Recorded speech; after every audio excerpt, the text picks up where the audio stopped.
Hello again, it's Noob, and well, every now and again I go onto somewhere like AliExpress, not a sponsor, and I search around for just, cheap lockpicking things to have a look at, see what you can get for, in this case, under £10, 12-ish dollars. In fact, I've seen these go, this exact same Haoshi tools, again, not a sponsor, pick set for less than £5, around 6 to 7 US dollars, depending on when you watch this and the exchange rates and all those wonderful things.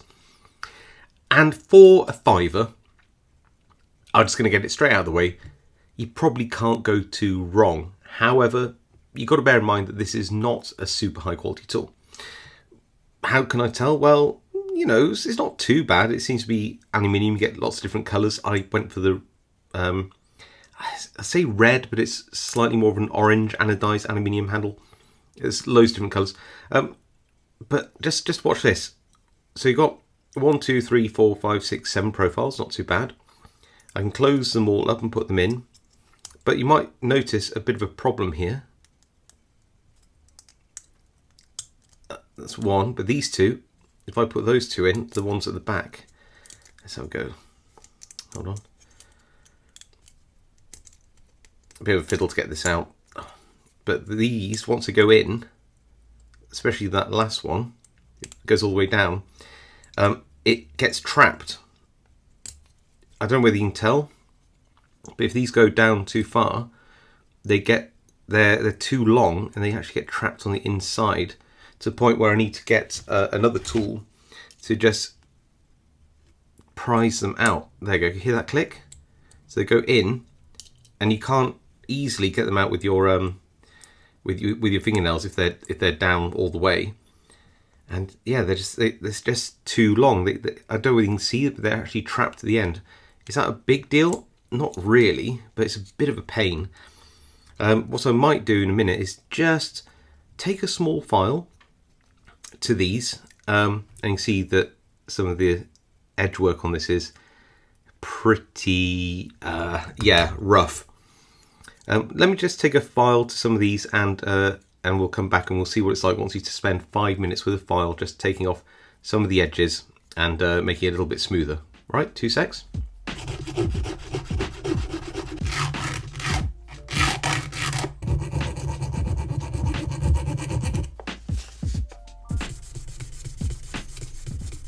So how does a tool like this work? Well, clearly it's meant to be carried on a keychain. These just fold in like that. You would screw this down to secure them a little bit, although, well, I'll come on to that in a minute. And then you'd put the turning tool in down this little hole at the end. And it's just a classic way of doing it on these cheaper folding knives. Like that, goes in there and just slides in and gets sort of held in by friction. The only thing I would say is it doesn't seem to go into any groove down here or anything. It just sort of rests. It does hold in relatively well, but I would worry over time whether that would be the case. It does seem to hold in quite well though. That does keep the tools in. Without this, the tools do come out all the way to here, even when that screwed in quite tightly. If you have to undo it a little bit to get it to that point, and then I think it holds the tools in quite well. Once you've chosen the one you want and screw that in, it does tend to hold it in quite well, although there's a bit of flex. I imagine that the ones towards the center will hold in a little tighter. Let's try this one, just because of the position of the screw, but I could be wrong. Let's try it. Oh, well, that's not good at all. That screw is in really tight, and that doesn't hold in whatsoever. That's really tight now, and that doesn't hold. Let's try another one. So you can see that the screw's in because these won't go any further. Let's do that. Let's grab this one, two away from that. Put them down, screw this in. No, that doesn't do anything either. Let's take the whole screw out and see if there's anything that's happening. No, it should. There's so little room in there that it's not really holding on to anything, no matter how tight you screw that down. That's not great. I wonder if it's been threaded properly as well. To thread this properly, I'll probably need to tap this out and then put some better threading on, because that's not really holding anything. It does stop the tools from coming out, but very few of them. Let's try the one this side. Get held in. So they're obviously stamped, but not stamped very accurately. Okay, I can feel it a little bit there, but it's not great. No, not great at all. Do I bother trying to thread this a little bit more to see whether I can get this to hold the picks? Maybe.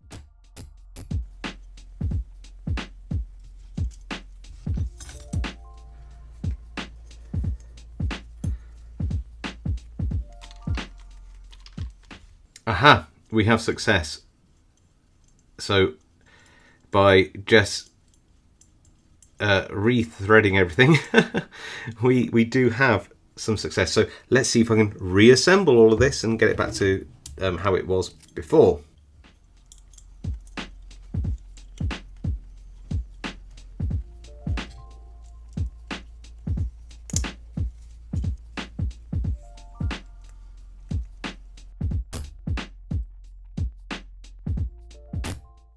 Okay, so now we have some tools which have just taken the rough edges off, made so that they can fold flat in. And now let's see whether I can actually keep one of the tools locked in position a little bit better. Let's give that a go. So let's grab one of these snake rakes and tighten it up. Yes, look at that, success. I mean, it's still a bit wobbly, but it's not too bad, really. It's definitely usable if you really tighten it up, and I've lost some of the threading because of having to use some pliers on it, but that actually isn't too bad once you tighten it up really well. So after all of that, what do you get? Well, we get a large half diamond, a small half ball rake, we get a really long deep hook here with a flat top, deforest half ball, we get a snake rake, which I really like the profile of. Nice to see two distinct humps, an offset or angled snake, and a classic city rake. Now, clearly these are meant to be emergency pick sets, a little bit of fun. If you do carry these on your keychain, make sure you know your local laws. In the UK, for example, it would be illegal unless you had a purpose for carrying it, like you're a locksmith or something. And so, you know, we're not expecting a lot out of this. We want them to work. We want them to pick a few simple locks. They're not going to replace your main pick set. And all, you know, folding pick sets like this, they're meant to be an addition to a good pick set rather than an alternative. Right, so let's pick some locks. First up, we have this big zone padlock. And this does have spool pins in, 60mm laminated padlock. And we've got to make sure that we just treat it lightly so that we can pick those pins without going into a full set. So we've just got to keep being light touch on this and hopefully sort of rock and rake it until we can get that open. There we go. Next up, we have a little brass padlock. I've got a snake rake. We're just going to see whether I can use the snake rake to gently rake these pins in this lock, just pushing up or raking where I feel that I've got sort of binding pins under light tension, and we have the open.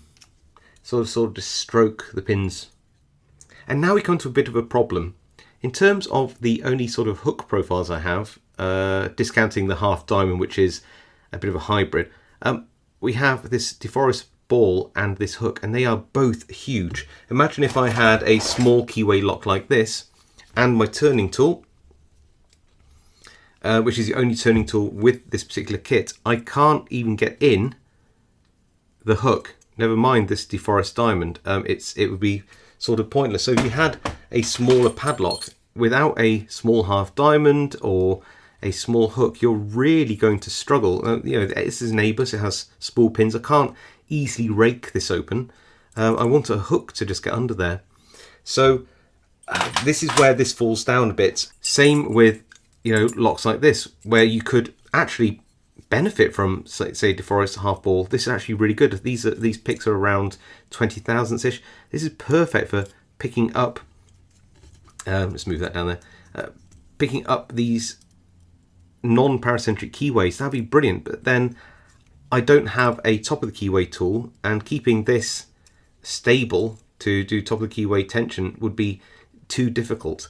So that is a little bit of a problem with this particular type of pick tool. Not having more than one turning tool is not uncommon with these cheaper or older designs, but it's still a little bit frustrating.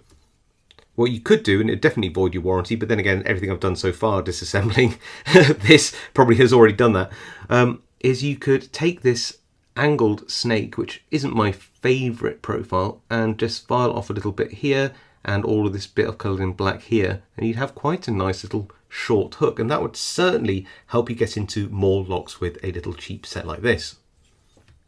So, conclusions. Let's do the classic good, bad, and things that I would like to change in the future. Maybe some like future improvements or thoughts. The good. Okay, it's cheap. Like, you can literally get these for about £5 if you search for them. It doesn't look too bad, honestly. Quite like the colours on the anodizing. The profiles are usable. You just need to spend a little time sanding them down. That's not uncommon for a lot of bigger brand names, to be honest with you, though. It's always good to take the rough edges off a set of picks if they're not well tumbled. But these were particularly egregious examples of just where it's been stamped, I think, and not had any other finishing. But the profiles are good. I particularly like the snake rake profiles here. Everything's nicely defined at the very least. So yeah, in terms of pricing, the profiles you get, honestly, I mean, it's £5. It's $6 to $7. You really do get what you pay for, but what you get for that money isn't terrible if you only have £5 to spend on a tool like this. So the bad. Well, you probably saw a lot of the bad. It's rare I do a review and I have to actually look at whether these tools actually fold into the tool properly and don't get stuck. And then, you saw how bad some of the edges were on this. Again, not a major problem, but you do have to spend some time with some fine grit sandpaper just to even get into this stage, and they're not mirror finish. The fact that this screw here wasn't fully or nicely threaded, it's a real pain because it didn't lock anything down. So I think I might have had a bad one. This is the only one I bought, so it's just a one of many that are probably out there. Maybe I just got a bad one. Maybe you'll have better luck. But the fact is that I had to literally, tap out the axle, if you like, and rethread everything and do all this work on it. I mean, it's not good, is it? Plus, you see areas of this anodizing which is already chipping off. If you were or are even able to wear this on a keychain, expect that to chip off more. They do a silver one, maybe that would be a better option, so that it would at least not look as bad as quickly. Things I would change. So whilst none of these profiles are necessarily bad in their own right, I definitely don't need two snakes. I arguably don't need one of these ball rakes either, but they're not bad for wafer locks. I would definitely swap one of these out for a short hook. I like the fact there's a deeper hook here. Maybe you could just file the tip off and make a medium hook, because you already have a quite a high reaching deforest ball there, but definitely I'd swap out one of these snake rakes for a short hook. Other than that, not too bad. So overall, my conclusion is, if you only have £5 and you don't mind fettling a little bit, I don't think this is necessarily bad value. I mean, really, for £5, you're still getting quite a lot of useful stuff here for that price. I can't hold it against it. It only has one turning tool for this particular design. This is a very old design of folding lockpicks, although it has to be said, not having a top of the keyway turner, or at least two different thicknesses of turning tool, really makes a difference. So if you were to have one of these, I'd carry a top of the keyway turning tool, something nice and short like this in your wallet at the same time, just so you have something as a bit of a backup. But yeah, if you only have £5 and you don't mind a bit of fettling, you don't mind the overall quality of it, it's very usable for the money. But if you do have about, a bit more, considerably more, but about £30 to £40, then you would that's about, what was it, $40 to $50, then you could get something much better, much more well finished, much more durable, with much more ranges and of options of picking tips and those kind of things. So in this instance, you really do get what you pay for, but what you get for what you pay for isn't necessarily bad if you take into account that you might need to do some work and there are some definite quality issues there. Anyway, let me know what you think in the comments. Do you think it's still worth dropping a £5 on something like this just as a bit of fun? Or do you think it's really not worth it, and you really should spend a little bit more if you want a folding tool for something of better quality? I'm really interested to know the pros and cons of people's arguments in the comments below. I do read them all and reply to as many as I can. If you like this video, leave a like. If you haven't subscribed, now's a great time to do so to see more content like this. And of course, I'll see you all next time.